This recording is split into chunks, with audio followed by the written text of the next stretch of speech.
Welcome to Sheet Leveler.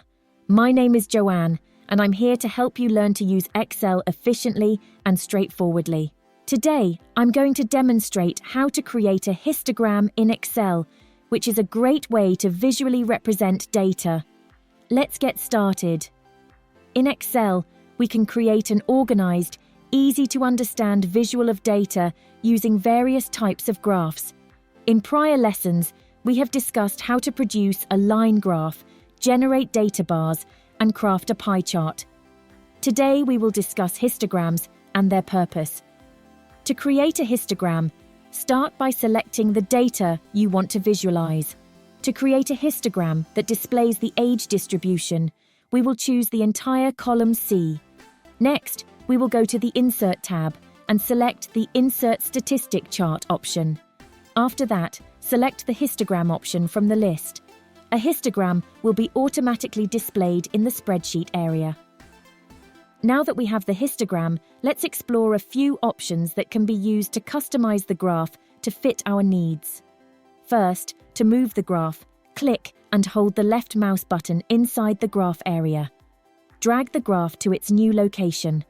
The graph can be adjusted to different sizes. To customize the graph area size, click on one of the circles in a corner and drag the border to your desired size. Also, we can change the title of the histogram. Double-click on Chart Title and type in the desired title. Here are some extra helpful suggestions to modify the histogram. When creating a histogram, data is organized into sections called bins. Each bin contains all the data that falls within a particular range. The information is shown in the form of columns on the graph. In this example, we have 6 groups of people, each group having an age range of 14 years. For instance, the first bin is composed of individuals in the dataset whose ages range from 12 to 26. The second bin contains all individuals aged between 26 and 40, and so on.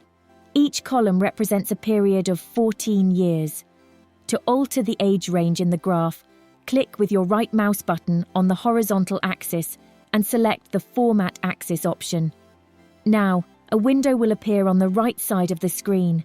This window contains a setting called Bin Width, which can be adjusted as needed.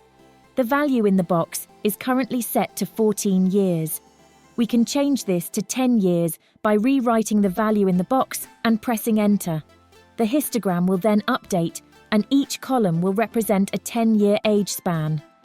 You can also adjust the number of bins for this feature. Let's continue moving forward. To quickly view the size of a particular group, right-click on the graph and select the option Add Data Labels. This will display the exact number of people belonging to that group above each bin. There are 5 individuals in the age group of 12 to 22 years old, which is now easily visible. We still have more to come. The histogram's color, style, and design can all be changed easily. To change the color of the graph, click on the graph area, then select Chart Design and press the Change Colors button to choose the desired color. To change the style of the histogram, select the Chart Design tab, then click the downward pointing arrow in the Chart Styles section and choose from the available designs. Remember this important point: the graph is dynamic and automatically updates whenever any changes are made to the data table, so that it always shows the most up-to-date information. So, if we update John's age from 25 to 80 in cell C2, the graph will automatically reflect this change, ensuring the histogram is always displaying the most recent information. If you want to learn more about making different types of graphs and formatting them, check out the video tutorials by Sheet Leveler. You can find the links to the videos in the description below. If you found this tutorial helpful, give my video a like. If this is your first time here, hit that subscribe button and join our online community. Thanks for watching, and I'll see you in the next video.